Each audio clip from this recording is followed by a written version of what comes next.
Se levanta con el día y con el mismo impulso que dedica a todo lo que hace, apurado su mandato hasta el último minuto.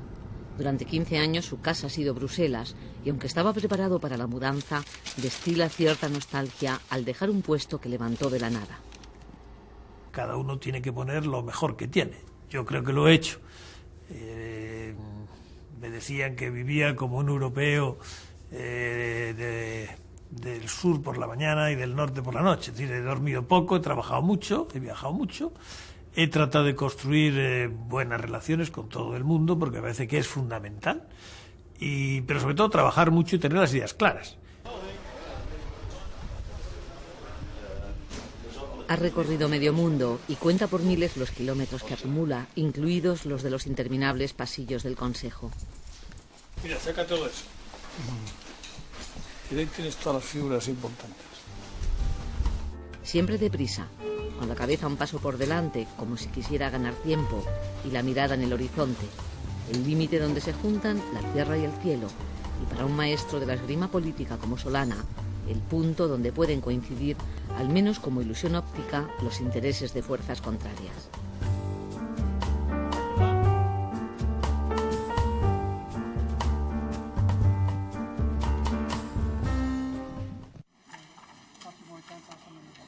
Tras varios años de tropiezos que han minado el espíritu europeo, el martes entró en vigor el Tratado de Lisboa.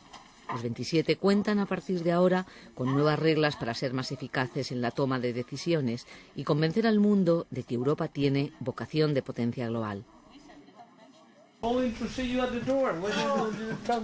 Catherine Ashton sustituye a Solana en un momento clave para el proyecto europeo.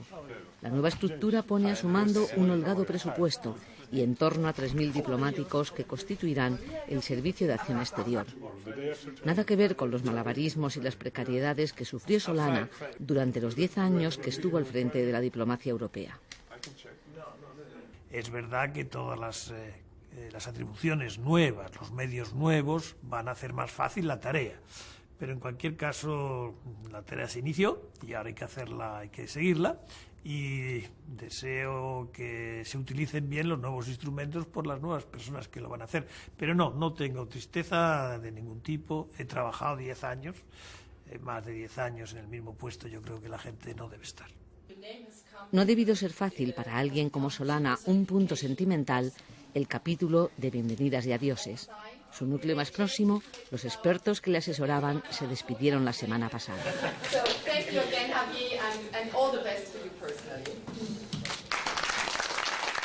Con ellos ha viajado durante años por el mundo, ofreciendo acuerdos y consensos en nombre de una Europa que a veces habla a dos voces. No hay una sola voz en casi nada, ni en casi nadie, ni en Europa, ni en ningún sitio. Pienso estos días en Estados Unidos, cuánta gente está hablando sobre qué es lo que hay que hacer en Afganistán, por ejemplo. Es verdad que al final hay una persona que toma la última decisión, que es el presidente de los Estados Unidos. Europa es más compleja.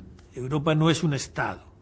Europa es un conjunto de países que voluntariamente quieren actuar juntos y que, por lo tanto, que sacrifican una parte de su soberanía nacional para poner al servicio de una causa mejor. Y eso es muy distinto de un Estado clásico. Por lo tanto, las tomas de decisiones son un poco más complejas, pero la decisión que se toma es mucho más valiosa. Estamos en este momento en la fiesta rockera con la cual finaliza este acto. La biografía política de Javier Solana empieza a los 22 años, cuando ingresa en el Partido Socialista. Es 1964 y falta más de una década para el comienzo de la transición política.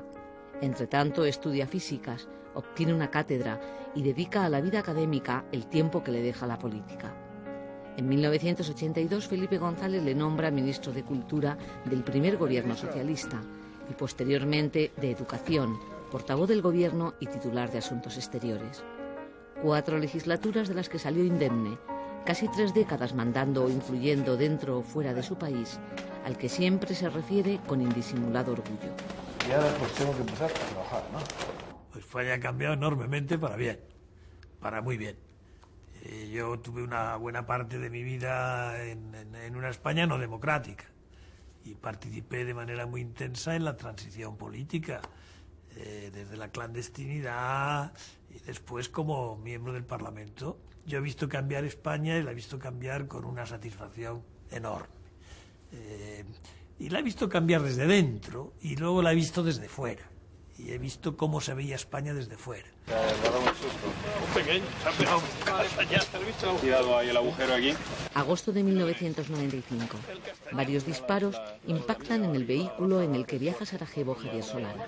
Es el turno de la presidencia española y el titular de Exteriores acude como presidente del Consejo de Ministros. Nunca se supo quién disparó, si los asediantes o los asediados, si los serbios o los bosnios. Por entonces, Sarajevo llevaba casi 4 años cercada y el corazón de Europa se desangraba en una guerra que dejó centenares de huérfanos y miles de víctimas de un genocidio vergonzante.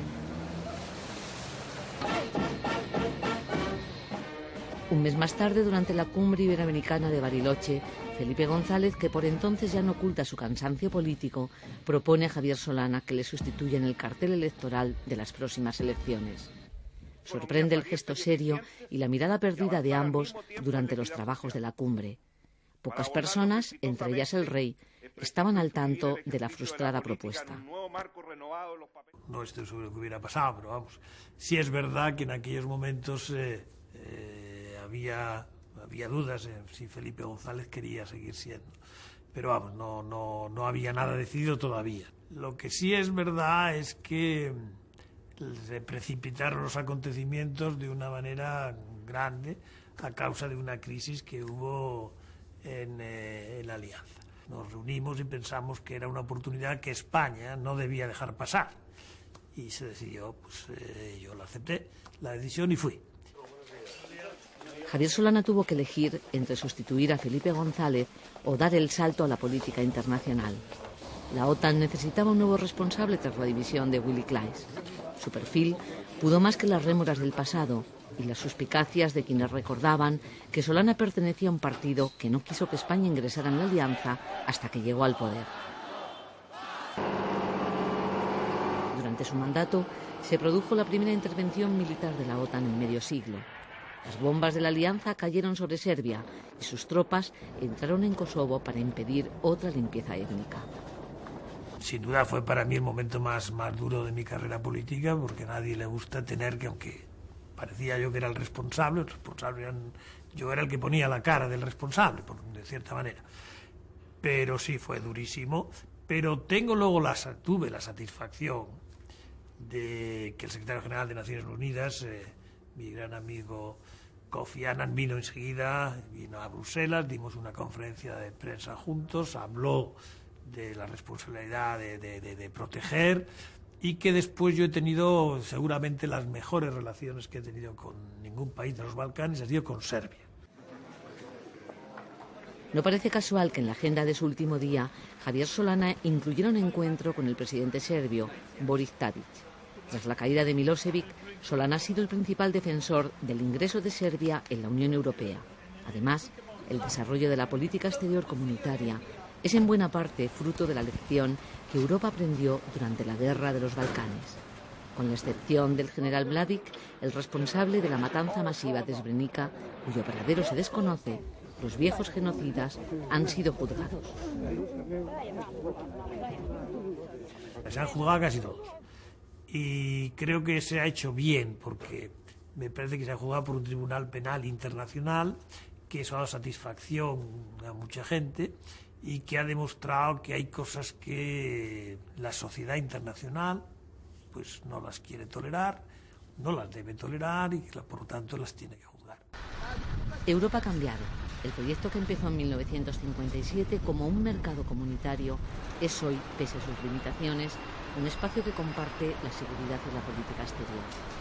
Desde la diplomacia europea, Solana ha mediado en muchos frentes, en la crisis nuclear iraní y en la búsqueda de soluciones para Oriente Próximo. Asuntos pendientes que hereda su sucesora, aunque la crisis económica encabeza en estos momentos el catálogo de prioridades. La Unión Europea ha hecho esfuerzos en los últimos años extraordinarios, por ejemplo, la creación de una moneda única, era impensable. Imagine usted por un momento que esta crisis nos hubiera llegado sin tener una moneda única, como la que tenemos ahora.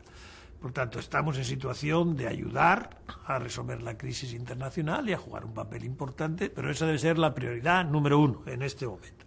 Segundo, somos un grupo de países de nivel de vida de los más altos. Por lo tanto, tenemos responsabilidades con el resto del mundo.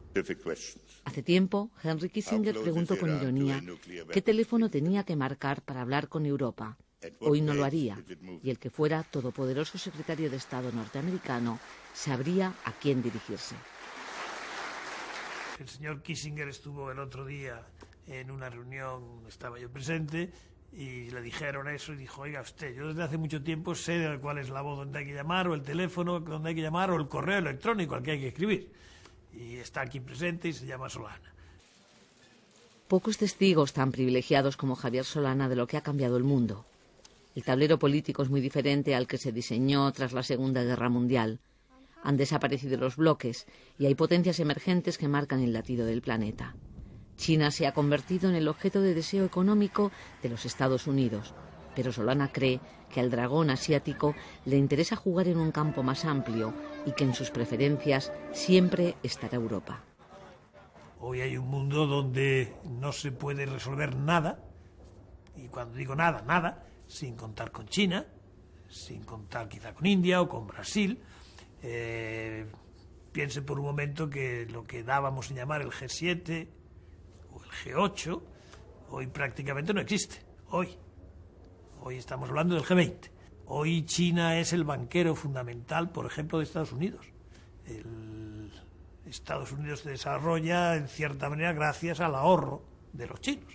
Por lo tanto, la interdependencia es muy superior. Y tenemos temas que no tienen solución nada más que globalmente. Es tiempo de recordar los momentos que hubiera evitado y los que vivió con gran emoción, como la firma del acuerdo de colaboración entre Rusia y la OTAN. Era el fin de la Guerra Fría. Los viejos enemigos ya no eran adversarios y se comprometían a cooperar en la prevención de conflictos. La negociación no fue fácil y dos personas, el primer ministro ruso Yevgeny Primakov y Javier Solana, tuvieron que emplearse a fondo. Y al final, en los últimos días, ya en Moscú, estaba yo en la dacha de Primakov, y con esa sentimentalidad que tienen los rusos, yo creo que en eso somos muy iguales, los españoles y los rusos. Primakov, que era bastante mayor que yo, me dio un abrazo, se le saltaron las lágrimas y me dijo, gracias Javier, si no llegas a ser tú nunca hubiera salido. Y salió.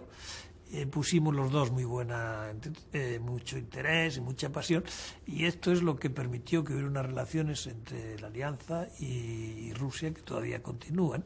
Vuelve a casa, lleno de experiencia y con la agenda al completo. Muchos reconocen su estela. Se lo recordaba hace unos días la ministra de Defensa al entregarle el premio extraordinario.